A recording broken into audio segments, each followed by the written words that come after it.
Hello मेरे जिगर के टुकड़ों, वेलकम है आपका मेरे चैनल मूवी इनसाइट में। कहानी शुरू होती है और हम एक लड़की को देखते हैं जो आज रात बिना अंडरवियर और ब्रा के सो रही होती है। और जब ये लड़की गहरी नींद में थी तभी कोई इसका ब्लैंकेट खींच लेता है। तभी अचानक उसकी आँख खुल जाती है और वो जैसे ही चेक करने के लिए उठती है तभी कोई पीछे से उसके बालों को पकड़कर उसे बेड पर नीचे पटक देता है। और ये सब करने वाला और कोई नहीं बल्कि उसका पिता था। लड़की अपने पिता से कहती है कि आप ये सब क्या कर रहे हो, लेकिन उसका पिता कोई जवाब नहीं देता और अपनी बेटी के बदन को गंदी नजर से देखने लगता है। अब वो अपनी बेटी के शरीर को देखकर कहता है, मेरी बेटी कितनी बड़ी हो गई है। ये सब सुनकर लड़की डर जाती है। अब उसका पिता उसके बालों को छोड़कर उसके गालों को टच करने लगता है। लड़की घबराकर ये सोच रही थी कि उसके साथ ये क्या हो रहा है और ये सोचकर वो रोने लगती है। तभी उसके पिता वहाँ से चले जाते हैं। अब अगली सुबह उसकी माँ उसके लिए खाना बना रही थी और यहाँ हमें पता चलता है कि इस लड़की का नाम मैरी है। और मैरी सोच रही थी जो भी कल रात उसके साथ हुआ उसके बारे में उसकी माँ को बताना चाहिए या नहीं। पर तभी उसके भाई और बहन आते हैं और उसके पीछे ही उसके डैड आते हैं, पर वो ऐसे बर्ताव कर रहे थे जैसे कि कुछ हुआ ही ना हो।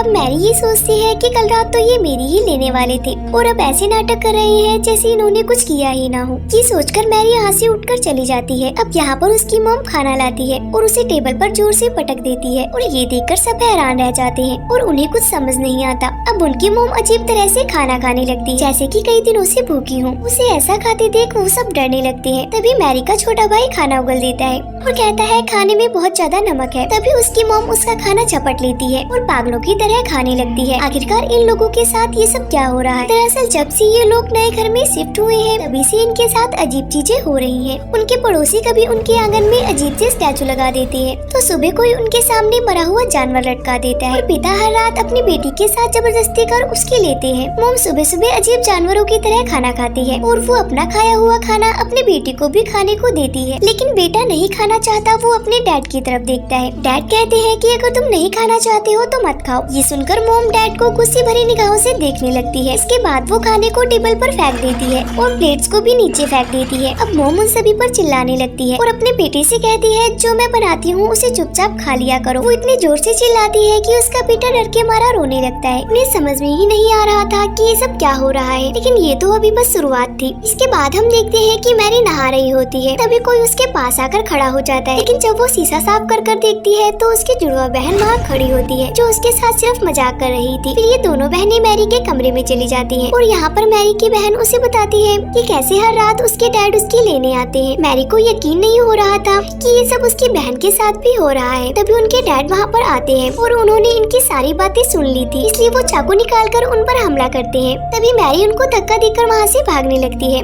पर उसके डैड उसकी बहन के बालों को पकड़कर उसको उठाकर फेंक देते हैं। पर मैरी सीढ़ियों पर गिरने की वजह से बेहोश हो जाती है। अब उसके डैड स्टोर रूम से एक हथौड़ा लेकर आते हैं और तभी हम देखते हैं मैरी को होश आ चुका था और वो अपनी बहन को ढूंढ रही होती है। और तभी उसे एहसास होता है कि उसके पीछे कोई खड़ा है और जब वो पीछे मुड़कर देखती है तब उसे उसके डैड नजर आते हैं जो हाथ में हथौड़ा लेकर उसकी ओर बढ़ रहे थे। वो उसको कुछ कर पाते तभी मैरी उनके सर पर कुछ मार देती है, लेकिन उससे उन्हें कुछ भी नहीं होता। पर डैड गुस्सा होकर मैरी के ऊपर हथौड़े से हमला कर देते हैं, लेकिन मैरी नीचे झुक जाती है जिससे हथौड़ा दरवाजे पर लगता है। तभी नीचे से किसी की आवाज आती है जो मैरी के डैड की थी जो नीचे से ऊपर आ रहे थे। तभी यहाँ जो आदमी था हथौड़ा फेंककर दूसरे कमरे में चला जाता है। अब उनके डैड ऊपर आ जाते हैं। अब फिर से डैड को देखकर दोनों बहनें घबरा जाती हैं। फिर डैड दरवाजे पर लगे उस हथौड़े के निशान को देखती हैं और उन दोनों से पूछते हैं कि क्या तुम दोनों लड़ाई कर रही थी, लेकिन वो दोनों कुछ भी जवाब नहीं देती। जिसके बाद उनका भाई कमरे से निकलकर बाहर आता है। तभी मैरी कहती है कि तुम यहाँ से भाग जाओ। तभी वहाँ पर मैरी की मॉम आकर उस हथौड़े को उठाती है और उन पर हमला करने लगती है और वो काफी अजीब तरह से स्माइल करती है और टूटे हुए कांच के टुकड़ों पर चलने लगती है। नीचे से एक और लेडी की आवाज आती है और वो आवाज और किसी की नहीं बल्कि इनकी मॉम की थी। वो ऊपर आती है और उन सबसे पूछती है कि ये सब क्या हो रहा है, पर सब उन्हें देखकर डरने लगते हैं। अब अगले दिन डैड अपने भाई को घर बुलाते हैं जो एक चर्च का फादर था। फादर उनके घर पर आता है और उसको सारी कहानी बताई जाती है। रात में सब फैसला करते हैं कि रात को एक साथ एक ही रूम में सोएंगे, लेकिन आधी रात को छोटे बच्चे को टॉयलेट आती है और वो बिना किसी को डिस्टर्ब किए टॉयलेट में चला जाता है। तभी उसके जैसा ही दिखने वाला एक लड़का चाकू उठाता है और वो हमला करने ही वाला होता है। तभी उसकी नजर फादर पर पड़ती है और फादर को देखकर वो रुक जाता है। जिसके बाद सुबह फादर अपनी आँख खोलते हैं। इसका मतलब फादर की वजह से सबकी रात अच्छे से गुजरी थी और फादर इस घटना को अकेले नहीं संभाल सकते थे। तभी सारे सीनियर फादर डिस्कस करते हैं कि आखिर उस घर में हो क्या रहा है। फिर सभी फादर एक प्लान बनाते हैं और वो सब रात में एक कार से उनके घर में जाने के लिए निकल जाते हैं। लेकिन रास्ते में एक कुआं उन सब पर हमला कर देता है, जिससे उनकी कार का एक्सीडेंट हो जाता है। दूसरी तरफ डैड मैरी को एक बेड से बांध देते हैं। तभी फादर जख्मी होकर घर के पास पहुंच जाते हैं और बताते हैं सभी फादर की मौत हो चुकी है, अब जो कुछ भी करना है हमें ही करना है। इस बात के लिए डैड मान जाते हैं, क्योंकि अगर कुछ नहीं किया तो वो शैतान सबको मार डालेगा। जिसके बाद फादर मैरी के ऊपर एक क्रॉस रख देते हैं और उस पे लकड़ी से मारने लगते हैं, जिससे मैरी को बहुत दर्द होता है। फिर उसके डैड मैरी के पैर को पकड़ लेते हैं ताकि मैरी ज्यादा ना हिल सके। फादर छड़ी से लगातार उसे मारता ही जाता है, जिस वजह से मैरी बेहोश हो जाती है। तभी हमें उस गाड़ी का सीन दिखाया जाता है जिसका एक्सीडेंट हो गया था।